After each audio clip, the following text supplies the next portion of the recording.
రాజకీయాలు రాజుకుంటున్నాయి. ప్రతిపక్షాల పోరు మొదలైంది.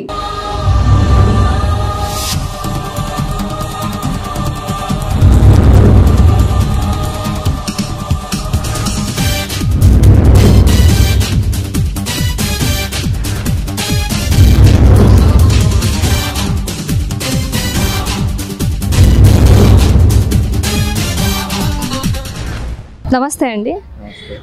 ఇప్పుడు నెక్స్ట్ 1 మంత్లో మరి ఎలక్షన్స్ జరుగుతున్నాయి కదా, సో రాబోతున్నాయి. సో మీకు ఎవరు సీఎం కావాలని కోరుకుంటున్నారు? ఎవరైనా సరే, ఎవరు వచ్చినా సరే మన ఏపీకి మంచి జరగాలి. క్యాపిటల్ తీసుకురావటం కానీ, ఎంప్లాయ్మెంట్ కానీ, నిత్యావసర వస్తువులు కానీ, ప్రతి ఒక్క కేటగిరీలో మంచి చేసేవాళ్ళు ఎవరైనా పర్లేదు, ఎవరైనా మేము ఆహ్వానిస్తాం. అది ఇప్పుడు సీఎం జగన్ చేసిన హామీలన్నీ నెరవేర్చారంటారా? మరి ఇప్పుడు హామీలు నెరవేర్చారు అనడానికి అప్పుల్లో ఉంది మన ఆంధ్రప్రదేశ్. అది ప్రతి ఒక్కరికి తెలుసు.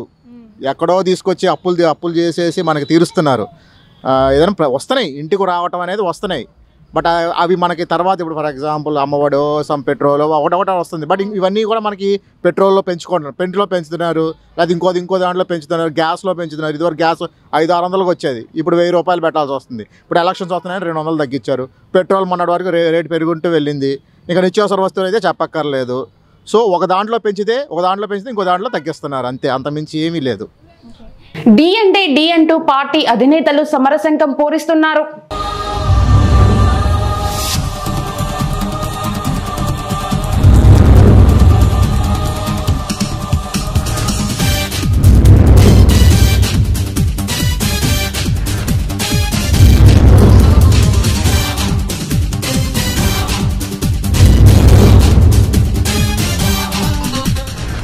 ఇప్పుడైతే మరి టీడీపీ, జనసేన అండ్ బీజేపీ అన్నీ కలిసి మరి పొత్తులతో మరి వస్తుంది కదా. సో మీకు టీడీపీ గెలిస్తే చంద్రబాబు నాయుడు మరి మంచి చేస్తారనుకుంటున్నారా? మరి అదే చెప్పాను కదా, ఇప్పుడు ఎవరు చంద్రబాబు వస్తాడా లేకపోతే జగన్ వస్తారా అనేది కాదు. ఎవరు వచ్చినా సరే మన ఏపీకి అభివృద్ధి డెవలప్మెంట్ అంటే ఎంప్లాయ్మెంట్ జరగాలి, నిత్యావసర వస్తువులు తగ్గాలి, ప్రతి ఒక్కరు కన్వీనియంట్గా ఫీల్ అవ్వాలి, ఫ్రీడమ్గా ఫీల్ అవ్వాలి ప్రతి ఒక్కటి. సో ముఖ్యంగా ఎంప్లాయ్మెంట్ ఒకటి, ప్రతి ఒక్కళ్ళు హ్యాపీగా ఫీల్ అయ్యేది ఉంటే బాగుంటుంది ఏదైనా. Thank you sir. రాబోయే ఎన్నికల్లో కాబోయే నాయకుడి గురించి ప్రజల మాటల్లో తెలుసుకుందాం.